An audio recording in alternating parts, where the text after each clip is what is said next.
last but not least, as my colleague reminded me, right before lunch, too. I do want to first acknowledge and thank all of my colleagues. I've learned a ton from you so far, especially Dr. Harris. You've got me thinking a lot right now, and I can only imagine the work that you have done and how powerful it has been. So thank you for the support of your students. As I mentioned, I am Kristofer Comeforo, principal at Stuart-Hobson Middle School, and that's our beautiful building right there. We are part of DC Public Schools, which is a very interesting landscape that I'll get into in how we do school in Washington, D.C.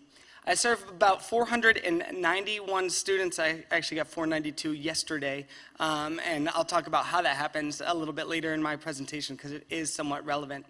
And this speaks to the partnerships that we have as well. I think one thing that we can all say today is that we ask a lot of our educators in middle schools especially, and we can't do it alone. We need additional supports and help.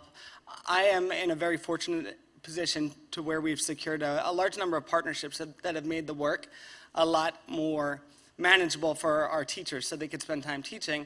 And that includes a partnership with City Year that brings 10 additional near peers into the school to work with our kids every single day.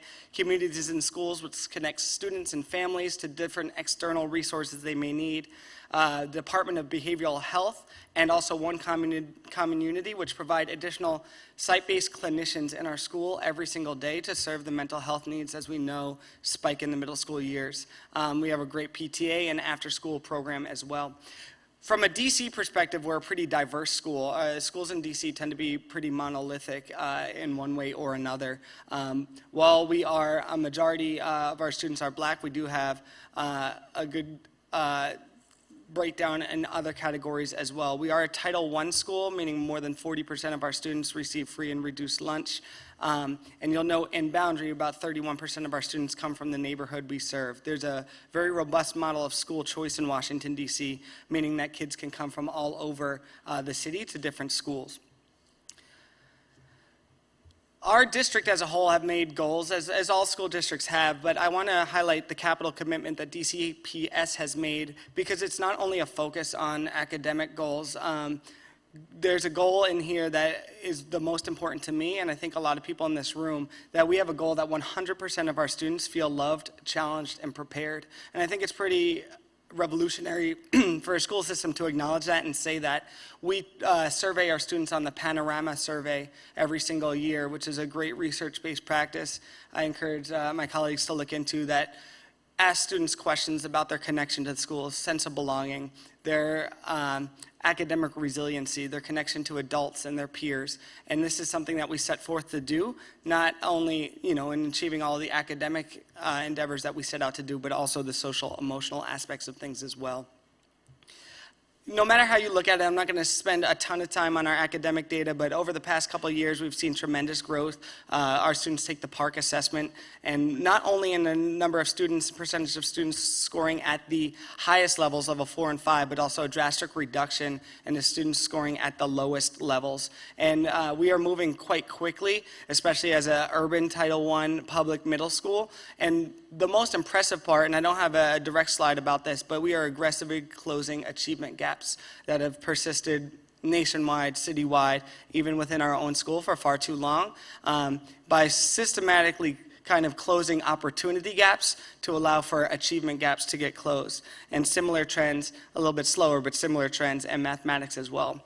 But what I think is most exciting is what I was talking about before, our PANORAMA student survey data.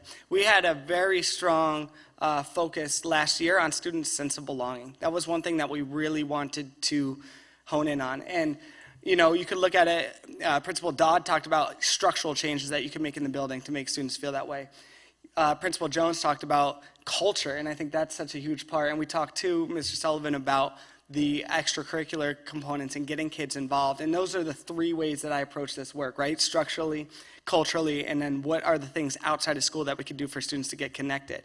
And we had overall increase in student satisfaction, but most specifically, we asked students in that sense of belonging category, how much respect do you get from other students? How much do you matter to others at the school? And how well does your school understand you as a person? And often we don't ask these questions enough. And we're really, really excited that our school has raised to be in the 80th percentile of all middle schools nationally. And as we know, middle schoolers are a lot of things, one of which are very fickle human beings, right? They don't really know where they exist in their home, in their school, in this big wide world. And we're really excited that they feel like they belong in our school, which is something that we've been very proud of and touted over the last couple of years. We talked too earlier about the communication strands and how parents are involved when we were talking about middle school matters with Phyllis. And I tell a very similar story. A fifth grader will tell you what every single kid at the table had for lunch. They'll tell you when their shoe became untied. But sometime in the middle of 7th grade, how was school today? Good. What'd you do? Nothing. And that's a very typical, developmentally appropriate, as we've learned, response. But parents, especially if it's their oldest or their first coming through schools, really struggle with this, right? Because you had your super talkative kiddo who now is not nearly as engaged as they were before. So we also take into account parent satisfaction and how well they feel connected to the school. And with a robust school choice model in Washington, D.C., we're happy that 93% of our families stay year to year, which is the second highest retention rate in DCPS when the data was captured. But middle school is a school of transitions, especially, and those transitions can be rough. They come in 6th grade, we're just figuring things out, and in 3 quick years, they are heading out. But what makes DC especially unique in this school model is our aggressive model of school choice. So of my 180 6th graders, a neighborhood middle school. Can you guys guess how many different elementary schools they come from? Take a guess. 10? 25. Yep, it's closer to 25. Nearly 20 different middle schools or elementary schools that come to our one middle school. And we have a feeder pattern. We have 3 feeder elementary schools that send their kids to our middle school, but other students come from either out of state or from charter schools, private schools, or other DCPS schools playing the lottery system that we have. And last year we had a small 8th grade class heading out, 136 kids that went to over 25 different high schools. This makes things intensely hard for us as educators because we spend so much time in middle school getting to know these kids and what makes them tick and what helps and supports they need, and then they head off into the deep, dark abyss. So there's 2 things I want to talk to you today about, some structural changes and programs that we have in place in Washington, D.C. to help these transitions out. The first is the 9th grade academies and DCPS. Every single comprehensive high school in DCPS has a 9th grade academy model, a school within the school to help students transition from 8th grade to succeed in 9th grade and beyond, with a specific mission statement to make solid connections to adults and have clear routines and expectations for students. DCPS instituted 9th grade academies because in 2012, slightly over half of our students were completing 9th grade successfully. Just about half of them.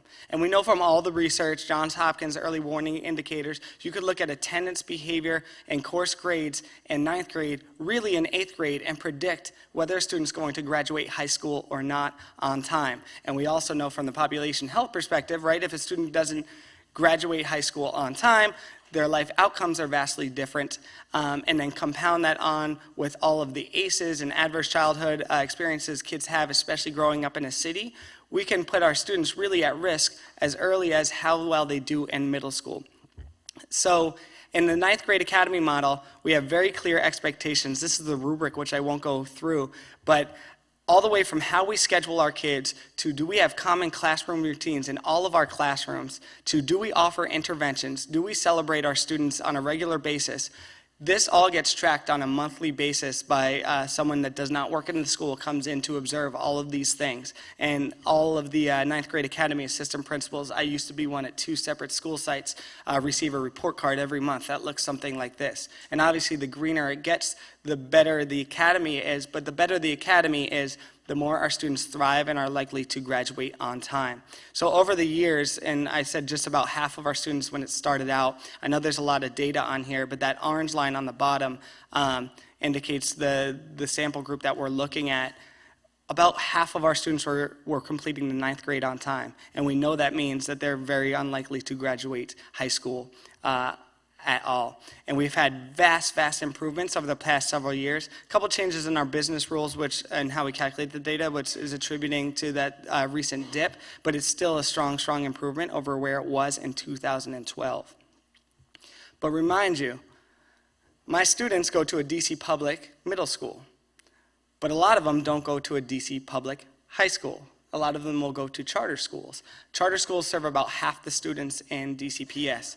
And due to FERPA and different learning management systems, student information systems, the data doesn't go with them.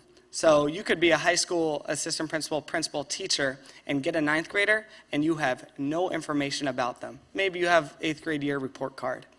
That's where our work with RAISEDC has come in. That's that cross-sector collective action group I work with.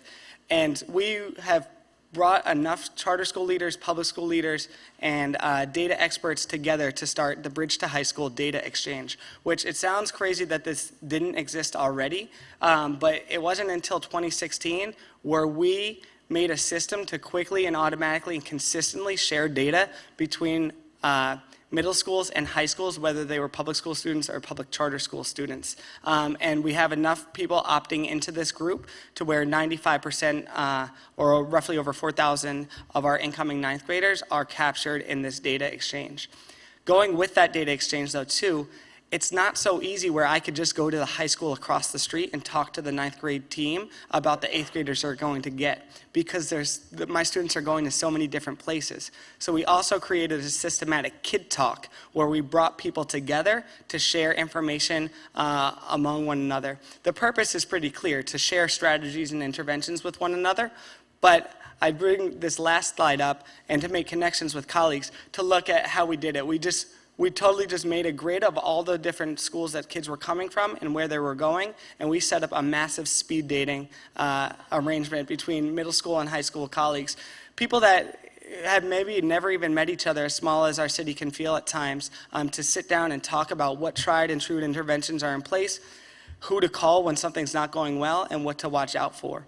Overall, there's a lot of structural changes that we could put in place to make these transitions easier, but school culture matters as well, and getting students involved and feeling a great sense of belonging.